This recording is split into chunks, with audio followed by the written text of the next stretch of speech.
so, it's like a reservoir. You emanate light to these people. And every time you emanate light, that cup fills, that reservoir becomes full. And then the person goes about their day, and consumes a little or even half, it doesn't matter, but doesn't consume the entire reservoir. And then again, you will send light to her. If you send the same quantum of light, that reservoir will overflow. So what happens? The moment you start sending light again, that remaining light from the previous day is passed to another reservoir, so to speak. It's as if the soul, that frequency of the soul, gains that little bit of light, and it accumulates. Every day, the remaining light accumulates in the soul. The reservoir that receives light daily, let's say the fractal reservoir, which is there in Tercera. It's his reservoir, he received the light, he spends that light and what's left goes to the soul. So that soul goes up in frequency, without even knowing it. Because many are sending light to their friends, to other people, and these other people don't even know it, but they are receiving this light. This is unconditional love. The path of that soul will depend on itself. It's like I said, if she is a soul with a good heart, who has a positive walk, she is storing a lot of frequency. Now, if it consumes that light all day long, it is parked in the same place. But you are sending the light, that's what matters. So this is what happens, when you send light to a person. So put your old enemies in that bubble. And you will see how everything that was in relation to them will end. You may even become friends again, and your hearts will become lighter and lighter. So, my brothers, the surroundings, the very light of each soul, affects the surroundings, even if it is just one soul from Tercera, it depends on its level of evolution. I'll give you an example here. Unfortunately, the cultural gap in some families is immense, because many parents come from poor families, and didn't have much chance or enthusiasm to change their lives. They grew up as a faithful mirror of their families of origin. So I'm going to give here, as an example, a couple who both came from poor families, little study, little knowledge. And then they get together, and have a son. This soul will tend to be a much more evolved soul than them, so that they can evolve. Then it will be that soul that will shed so much light, that will change the mind of this couple, so that they do not pass on to this child the concepts they had, that he was born poor, and will have to live poor his whole life. So those parents have that urge to make that child grow up. No, our son, he won't be like we were. He will get there. And they do everything for that child to evolve, because the light of that soul changed their minds. Their minds have evolved, so that they understand that they also need to evolve. And as that child grows, and they place hope in her, that she will change their destiny, that it will not be the same as their life, it makes that child go far. And what will that soul do with those parents? Both will also be evolving, because they have already changed their minds. Those souls no longer believe that they were born to be poor, because they see their child arriving where they wanted. And often this child also begins to give lessons back to these parents, and they also evolve as a human being and as a soul. Then you may ask, but what happens when generation after generation, generation after generation, everyone stays in the same place? There are lessons to be learned. Because in that couple, going back to the same example, in that couple who believe that they were born poor, lived poor, and will die poor, many chances have already been given for them to change their path. But their belief is so great that a soul exactly like theirs will come. And they will continue to think, I was born poor, I live poor, I will die poor. And the children in the same way. And then that limiting belief is perpetuated within that family. Of course, the process is not that simple. There are lessons to be learned, which weigh in on the decision of which soul will incarnate and where.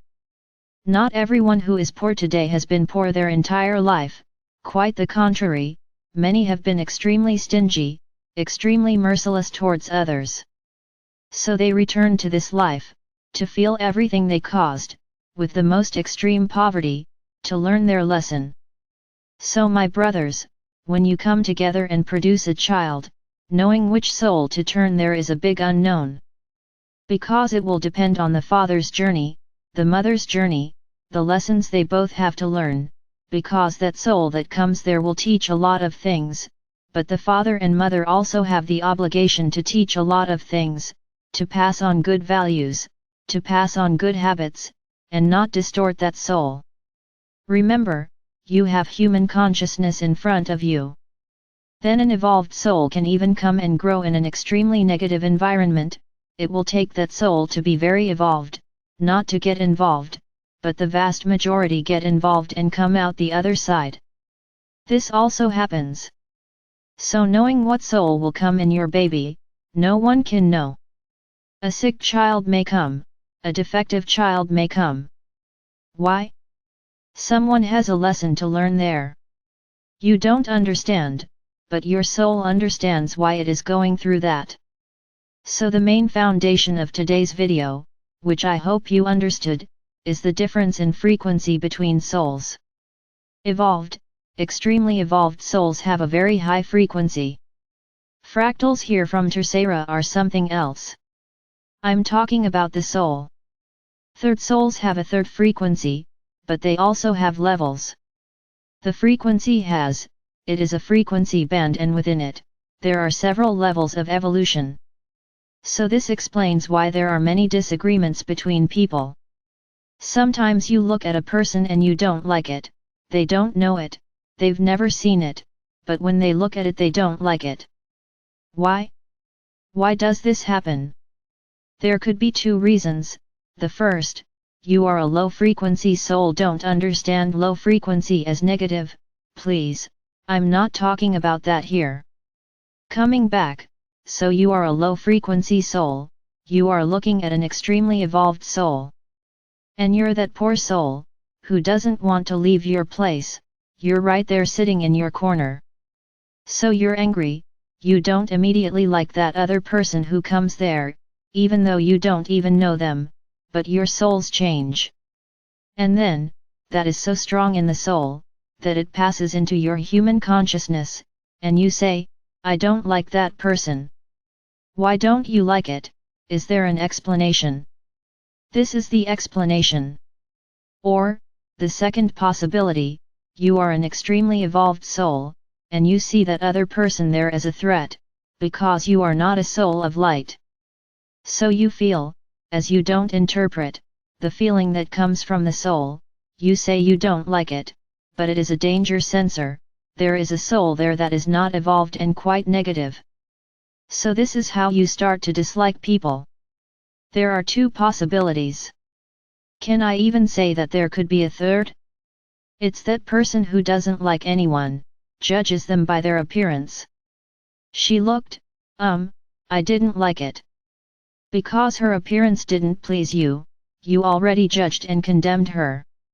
And you thought it would be good to say that you don't like that person, that is, you don't want that person near you, because I'm too good for that person. That's it, that's what you feel.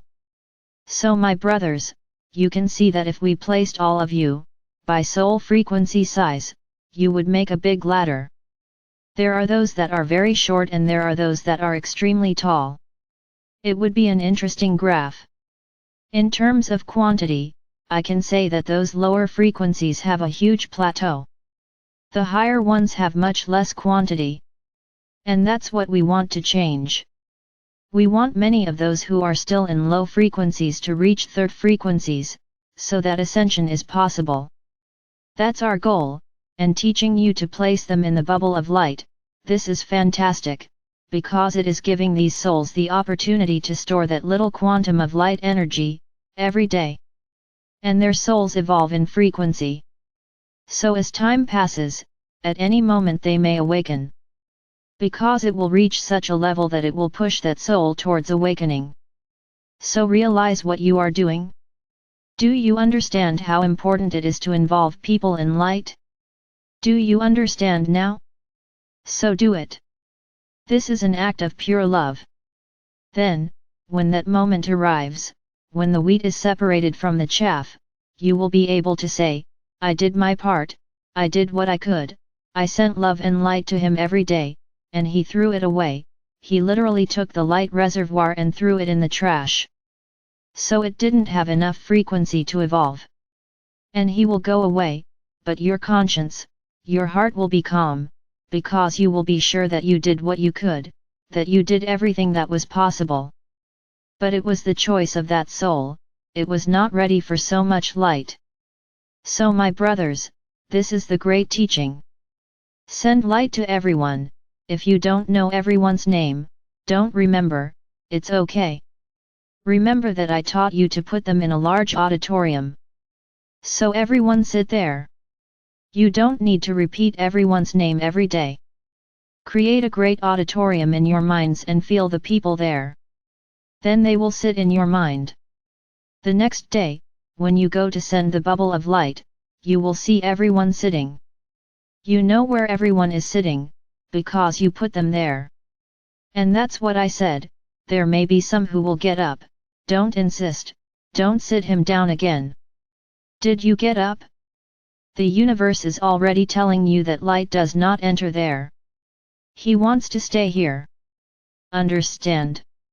It's not that he's a negative or evil person, he's just not ready to evolve. She doesn't want to evolve, she wants to stay where she is. It's her right. So everyone sit down in that grand auditorium. Your families are big, do you know everyone? No, they don't. So you can put the one you know, and his descendants, you leave a row for his descendants. You don't know who they are, but in your mind they are the descendants of that relative of yours, that friend, and they will all be sitting there, because the light will know how to reach everyone, because you said so and his descendants. And you don't need to repeat it, everything the next day. Always visualize that stage, see all the people sitting there, because you put them there. It's a large auditorium, not small, so you can absorb as many people as possible. So put so-and-so and family members, he is a friend, so-and-so and family members, and leave an empty row. All the family members will be sitting there. Then place each one in a row in your auditorium.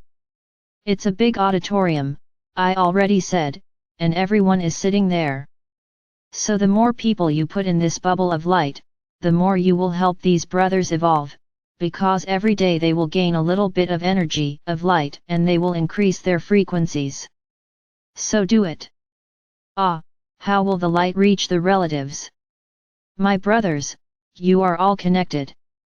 One thought is ideal. The great bubble of light will act on everyone there, then that one's relatives will be sitting there. Some may even see them without even knowing them. Do it with faith. Do it believing that the light will get there. If you do not believe this, then only include those you know, but whoever believes, can ask for his family, and everyone will be sitting there. The light will know how far to reach. It's as if the one you know is a generator, and when you say, your family members, he will spread the light to everyone he knows, because he knows who his relatives are. Then he will spread that light. Through him the light will reach everyone. No, it will not arrive subdivided, it will arrive with the same intensity. This is quantum. So my brothers, do this. Don't just cry for those you think won't evolve. Act. Act on them. That's what I said, this is not an invasion of free will, this is the role of each soul, to evolve those around it. So do this, and you will have the conscience and the calm heart, which worked in everyone, and if it doesn't happen, it's because it was their soul's decision. I am Archangel Michael. I am here, always ready to help you on this journey, and I believe that the reservoirs of most of you here have been very full throughout the day.